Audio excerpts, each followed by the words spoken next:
ఈరోజు సినిమాలలో వాళ్ళు పోషించే పాత్రలు కాదు, రియల్ వాళ్ళ లైఫ్ని ఆదర్శంగా తీసుకోండి. వాళ్ళు ఎంత కష్టపడితే ఇక్కడికి చేరుకొని ఉండొచ్చు.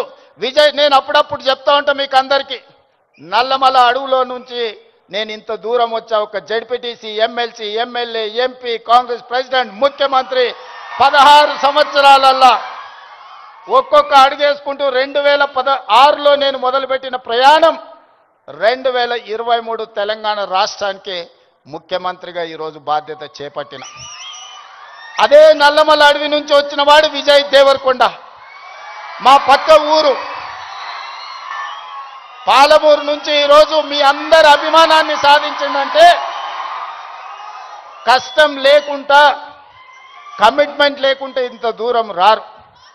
వాళ్ళ నిజ జీవితాలను ఆదర్శంగా తీసుకోండి. వాళ్ళు సినిమాలలో పోషించిన కొన్ని పాత్రలు పాజిటివ్ ఉండొచ్చు, నెగటివ్ ఉండొచ్చు, అవి కాదు మనకు ఆదర్శం. ఈరోజు రాణించాలి అంటే కష్టపడాలి, కష్టపడాలి అంటే కమిట్మెంట్ ఉండాలి. అందుకే ఈరోజు స్కూళ్ళలో, కాలేజీలో ఎక్కడైనా ఈ మాదక ద్రవ్యాలకు సంబంధించిన సమాచారం ఉంటే పోలీసులకు మీరే చేరవేయండి. ఇంతకుముందే టోల్ ఫ్రీ నెంబర్ని మీకు అందరికీ డిస్ప్లే చేసిండ్రు. నో డ్రగ్స్ అనే దానికి మీరే వారధులుగా కాండి. ఇన్ఫర్మేషన్ వ్యవస్థనే పోలీస్ వ్యవస్థను బలోపేతం చేస్తుంది. ఈరోజు నియంత్రించాలి అంటే సమాచారం ఉండాలి. సమాచారం ఉండాలి అంటే ఆ సమాచారం కాలేజీలలో చదువుకుంటున్న విద్యార్థులు, పాఠశాలల్లో చదువుకుంటున్న విద్యార్థులు టోల్ ఫ్రీ నెంబర్కు మీరు సమాచారం అందించండి. తప్పకుండా వాటిని నియంత్రిస్తాం. ఈ వేదిక మీద నుంచి పాఠశాల, కళాశాలల యజమానులకు కూడా నేను సూచన చేస్తున్నా, రేపు మీ కళాశాలలో ఇట్లాంటి అసాంఘిక కార్యక్రమాలు జరిగితే దానికి మీరే బాధ్యత వహించాల్సి ఉంటుంది.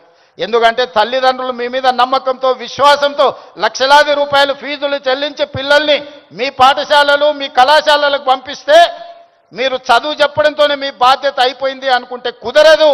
వాళ్ళు ఏ విధంగా వ్యవహరిస్తున్నారు, వాళ్ళు ఎలాంటి వ్యసనాలకు లోనవుతున్నారో పర్యవేక్షించాల్సిన బాధ్యత యాజమాన్యాల మీద ఉన్నది. రాబోయే రోజుల్లో మా డీజీపీ, నా యాంటీ నార్కటిక్స్ అధికారులకు నేను ఆదేశాలు ఇస్తున్నా. ఏ కళాశాల, ఏ స్కూలు ప్రాంగణంలో ఎక్కడైనా గంజాయి, డ్రగ్స్ ఆనవాళ్ళు దొరికితే యాజమాన్యాలను కూడా కేసుల్లో పెట్టండి. వాళ్ళ బాధ్యత. మనము నమ్మి మన పిల్లల్ని వాళ్ళ స్కూళ్ళకు, వాళ్ళ కాలేజీలకు పంపిస్తే లక్షలాది రూపాయల ఫీజులు కడితే వాళ్ళను పర్యవేక్షించకుండా, బాధ్యత తీసుకోకుండా ఫీజులు తీసుకుంటాం కానీ బాధ్యత తీసుకోము అంటే కుదరదు. ఖచ్చితంగా ఆ స్కూలు, కాలేజీ యాజమాన్యాలు కూడా బాధ్యత తీసుకోవాలి. మీరు ఎట్లయితే సైన్స్, మ్యాథమెటిక్స్, ఇంగ్లీష్ చెప్పడానికి టీచర్లను పెట్టుకుంటున్నారో, మీరు ఎట్లయితే స్పోర్ట్స్ కోసం మీరు టీచర్స్ని రిక్రూట్ చేస్తున్నారో, పిల్లల బిహేవియరల్ చేంజెస్ను కూడా గమనించడానికి చైల్డ్ సైకాలజీ అవగాహన ఉన్న వాళ్ళని కూడా ప్రొఫెషనల్స్ని మీ కాలేజీల్లో, స్కూళ్ళల్లో పెట్టుకోండి.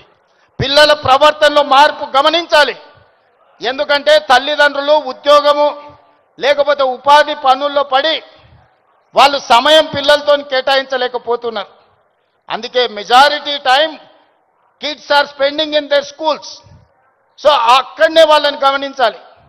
వాళ్ళ ప్రవర్తనలో కానీ, వాళ్ళ ఆలోచనలో కానీ, వాళ్ళ వ్యవహార శైలిలో మార్పును గుర్తించవలసిన బాధ్యత స్కూల్ యాజమాన్యం మీద, టీచర్ల మీద ఉన్నది. దయచేసి స్కూల్ యాజమాన్యులకు, టీచర్లకు కూడా నా సూచన, మీ బాధ్యత అది, మీ సోషల్ రెస్పాన్సిబిలిటీ. మీరు ఖచ్చితంగా ఈ విషయంలో ప్రత్యేకమైన దృష్టి పెట్టాలి. రాబోయే రోజుల్లో గవర్నమెంట్ నుంచి కూడా నేను కలెక్టర్స్ అండ్ చీఫ్ సెక్రటరీ, ఇతర అధికారులకు నేను ఆదేశాలు ఇస్తున్నా. ఈ పాఠశాల, కళాశాలల యాజమాన్యులతోటి మీరు ఒక ప్రత్యేకమైన సమావేశం పెట్టండి, ఒక ఓరియంటేషన్ ఇవ్వండి, వాళ్ళకు ఒక అవగాహన కల్పించండి. యాజమాన్యులకు కూడా వాళ్ళ బాధ్యతలను గుర్తు చేయండి. ఇది మీ బాధ్యత. మీ బడికి తల్లిదండ్రులు నమ్మి పిల్లల్ని పంపిస్తే పాఠశాలలే ఇవాళ రేపు గంజాయి, చాక్లెట్లకు వేదికలు అవుతున్నాయి. విద్యార్థులకు నేను సూచన చేస్తున్నా, మీ స్కూల్, మీ కాలేజీల ముందర ఏవైతే కిరాణా కొట్లు ఉన్నాయో, కిరాణం కొట్టుల్లో చాక్లెట్లే కాదు, గంజాయి చాక్లెట్లు అమ్మే సంస్కృతి స్లోగా తెలంగాణ రాష్ట్రంలో కనిపిస్తుంది. మీరు గమనించండి. అట్లాంటి వాతావరణం ఉంటే పోలీసులకు సమాచారాన్ని అందించండి. మనందరం అప్రమత్తంగా ఉన్నప్పుడే, మనందరం పోలీసింగ్ చేసినప్పుడే వీటిని నియంత్రించగలం. మనందరం మాకేం సంబంధం లేదు, తెలంగాణ రాష్ట్ర ముఖ్యమంత్రి గారి బాధ్యత, లేకపోతే పోలీస్ డిపార్ట్మెంట్ బాధ్యత అని వదిలేస్తే ఈ సమాజానికి తీరని నష్టం జరుగుతుంది.